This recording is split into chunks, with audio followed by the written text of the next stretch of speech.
Assalamualaikum warahmatullahi wabarakatuh.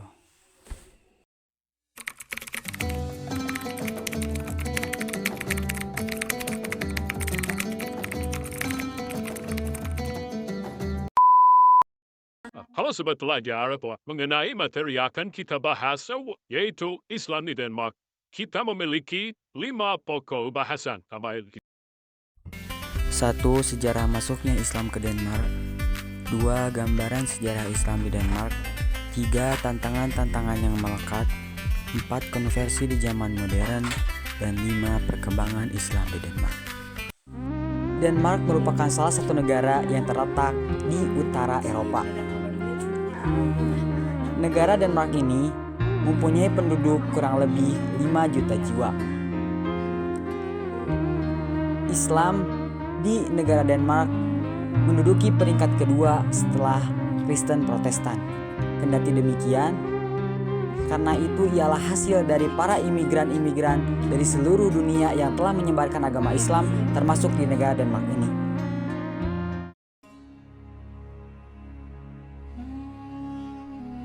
Kapan persisnya Islam masuk ke Denmark? Tak ada satu kepastian yang jelas untuk dijadikan rujukan. Akan tetapi, perkembangan Islam di negeri ini tidak bisa dilepaskan dari sejarah Denmark. Sebab, tahun 1536 Masehi, Denmark menetapkan undang-undang yang memberi kebebasan bagi warganya untuk memeluk agama. Sehingga terjadi perpindahan penganut Katolik Roma ke Protestan Lutheran. Tahun 1849 Masehi, Protestan telah menjadi agama resmi di negara Denmark. Sejarah mencatat, Denmark banyak didatangi para tamu sebagai imigran. Namun, jumlah kaum imigran itu bertambah banyak dan begitu juga agama-agama minoritas mulai tumbuh, seperti Islam, Katolik, Yahudi, Hindu, dan Buddha. Agama Islam sendiri menduduki peringkat kedua setelah Katolik. Saat itu diperkirakan jumlah pemeluk Islam 100.000 jiwa, sementara Katolik sekitar 350.000 jiwa. Tahun 1980, gelombang kedua imigran Muslim dari Palestina, Iran, Irak, Bosnia, Somalia, serta Afghanistan memadati Denmark. Meskipun perdebatan publik sejak tahun 1980-an menampilkan Islam di Denmark sebagai sebuah fenomena baru, selama berabad-abad Islam telah memainkan peran sentral sebagai yang lain ketika masyarakat Denmark berusaha menjelaskan identitas kolektif mereka. Memang benar bahwa banyak Muslim Denmark yang datang sebagai pekerja tamu pada tahun-tahun booming di tahun 1960-an dan tetap tinggal di sana. Mereka diikuti oleh keluarga mereka dan kemudian para pengungsi. Meskipun pekerja tamu dan pengungsi tidak semuanya Muslim, melihat lebih jauh ke belakang, Islam dan Muslim telah menjadi bagian dari sejarah Denmark selama lebih dari 1 milenium.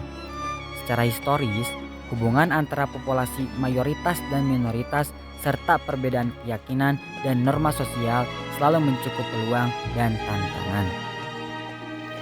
Hal ini masih terjadi hingga saat ini, dan meskipun elemen masyarakat Denmark menyambut baik dinamika hubungan tersebut, perdebatan publik seringkali mempermasalahkannya. Denmark sejak tahun 1980-an telah terlibat dalam perdebatan publik yang sengit dengan nada populis yang kuat mengenai apa yang dianggap sebagai kelompok Muslim dan Denmark dalam masyarakatnya. Perdebatan ini sangat mempengaruhi agenda pemilu nasional dan lokal sejak saat itu. Perdebatan ini diperlukan dan tidak bisa dihindari. Terdapat tantangan dan peluang yang melekat dalam dinamika antara pertemuan keyakinan dan norma-norma sosial mayoritas dan minoritas. Di satu sisi, dinamika ini sering sekali terjadi permasalahan dalam debat publik yang seringkali disibukkan dengan Denmark dan apa yang terkandung di dalamnya. Di sisi lain, beberapa segmen masyarakat menyambut baik peluang tersebut. Maka, menghadapi tantangan terhadap nilai-nilai dan praktik sosial yang beredar pada tradisi liberal Eropa demi kepentingan semua orang dan mengakui bahwa kemungkinan besar akan ada perubahan pada norma-norma lokal. Kelompok-kelompok tertentu berupaya membangun jembatan yang memungkinkan terbentuknya kebiasaan dan tradisi kolektif baru di mana dunia sosial yang terus berubah akan mampu mendorong inklusi dan saling pengakuan. Kehadiran umat Islam di negara-negara Eropa kontemporer yang secara tradisional dianggap relatif dipingkirkan dari kolonialisme Eropa. Negara-negara seperti Denmark, Swedia, Norwegia, Finlandia, dan Jerman Barat jelaskan dengan mengacu pada peningkatan permintaan akan pekerja selama booming industri di tahun 2016. Akhir tahun 1960-an, permintaan tersebut tidak dapat dipenuhi meskipun terdapat peningkatan jumlah perempuan di pasar tenaga kerja, sehingga mengakibatkan pekerja dari Afrika Utara, Turki, dan Pakistan bermigrasi ke Denmark. Para pekerja migran pertama menyadari perlunya bantuan lebih lanjut dan rantai migrasi pun terbentuk. Karena krisis ekonomi internasional sepanjang tahun 1970-an, Parlemen Denmark pada bulan November 1973 menghentikan migrasi tenaga kerja.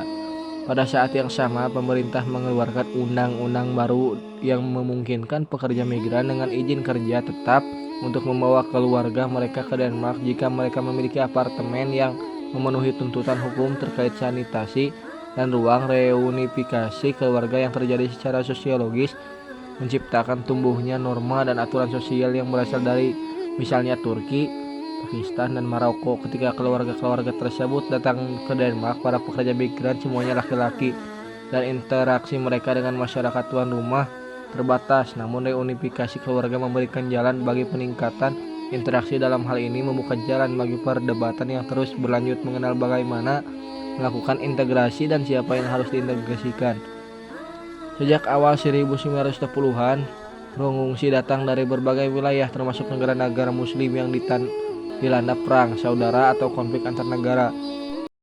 Di semua kelompok muslim, kita dapat melihat bagaimana para orang tua pada awalnya berusaha melindungi anak-anak mereka agar tidak terlalu terpengaruh oleh nilai-nilai yang mengakar dalam masyarakat masyarakat, karena banyak yang memegang keyakinan bahwa suatu saat mereka akan kembali ke negara asal mereka.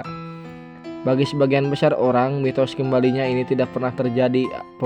Penerimaan terhadap perlunya merumuskan definisi berbeda tentang bagaimana menjadi seorang muslim mulai muncul ke permukaan. Demikian pula orang Denmark seringkali merenungkan makna Denmark atau Protestan atau konsep-konsep yang terhubung ketika bertemu dengan sistem kepercayaan dan budaya lain. Beberapa orang Denmark masuk Islam selama periode antar perang. Setelah Perang Dunia Kedua, Gerakan Ahmadiyah mengintensifkan upaya dakwahnya di Eropa, dan selama tahun 1950-an hingga 1960-an, sejumlah kecil warga Denmark masuk Islam. Sejalan dengan strategi misi gerakan tersebut, para mu'alaf menulis dan menerbitkan buku-buku kecil dan pamflet yang ditulis dalam bahasa Denmark dalam upaya untuk memperkenalkan Islam kepada masyarakat Denmark yang lebih luas. Pada tahun 1967, gerakan ini mampu meresmikan sebuah masjid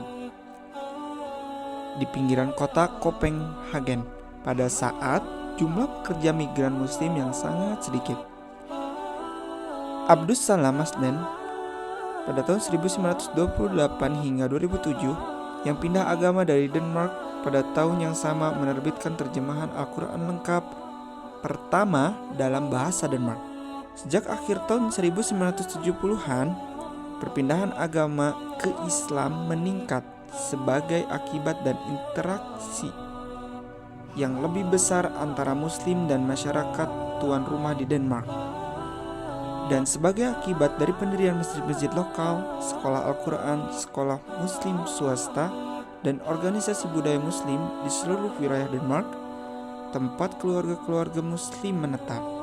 Awalnya, umat Islam dengan latar belakang etnis dan bahasa yang berbeda mendirikan masjid berdasarkan etnis dalam upaya mempertahankan penafsiran Islam yang dianut di negara asal mereka. Namun, sejak awal tahun 1990-an, pendekatan defensif ini mendapat tantangan dari generasi baru muslim yang lahir di negara tersebut, yang berbicara bahasa Denmark dan umumnya berpendidikan tinggi. Tentu saja, beberapa pemuda Muslim tidak memperoleh keterampilan ini dan karenanya kurang berhasil. Namun, dalam hal ini perkembangan yang sama juga muncul di kalangan pemuda etnis Denmark. Perpindahan agama ke agama Kristen juga muncul, tidak terkecuali di antara kelompok pengungsi yang datang pada awal tahun 1980-an dari berbagai wilayah di dunia Muslim yang dilanda perang saudara dan konflik antar negara. Perkembangan umat Islam di Denmark kian meningkat, meskipun peraturan keimigrasian Denmark membatasi kehadiran imigran, terutama para tokoh, ilmuwan, dan pemuka Islam. Persoalan yang dihadapi Denmark adalah masih kuatnya citra Islam. Denmark membatasi aktivitas para pemuka Islam yang dianggap radikal. Kebijakan ini tentu saja diajukan untuk para imam atau para dai, juga mewajibkan para pemuka Islam untuk memiliki standar hidup yang berkecukupan, mampu berbahasa Denmark, dan menghormati nilai-nilai yang berlaku di masyarakat barat. Di Denmark, Islam merupakan agama terbesar kedua setelah agama Kristen Protestan Lutheran. Meningkatnya jumlah penduduk Muslim Denmark ternyata tidak diimbangi dengan jumlah masjid yang ada.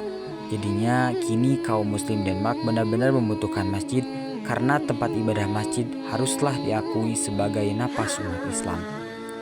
Pada tahun 2004 sampai 2005 terdapat keputusan penting yang dibuat. Otoritas Pendidikan Denmark yang menyetujui program pemberian pelajaran agama Islam, khususnya Al-Quran, pada sekolah-sekolah menengah pertama yang ada di negara itu. Keputusan pemerintah Denmark untuk memasukkan mata pelajaran Al-Quran dan bahasa Arab di sekolah-sekolah mengikuti langkah yang sudah dijalankan oleh negara Skandinavia, Swedia, misalnya, sudah memasukkan mata pelajaran agama Islam di sekolah selama bertahun-tahun. Begitu juga halnya dengan Norwegia dan Finlandia. Kaum orientalis di kedua negara itu ditugaskan untuk memberikan penjelasan tentang Islam dan budaya Arab. Dengan diterapkannya aturan itu, Denmark akan menjadi negara kedua di kawasan Skandinavia setelah Swedia yang memberikan pelajaran Al-Quran di sekolah. Adapun di Norwegia dan Finlandia, para siswa yang berminat juga diperbolehkan untuk mengikuti kelas sejarah dan peradaban Islam Arab. Ketika mengumumkan kebijakan tersebut tanggal 19 September 2004, Ulla Toenaes, juru bicara Departemen Pendidikan, mengharapkan agar pelajaran Al-Quran nantinya dapat membantu masyarakat Denmark lebih mengenal Islam. Agama Islam kini merupakan agama kedua terbesar di Denmark. Jumlah umat Muslim diperkirakan mencapai 200.000 jiwa dari total populitas sebesar 5,3 juta jiwa.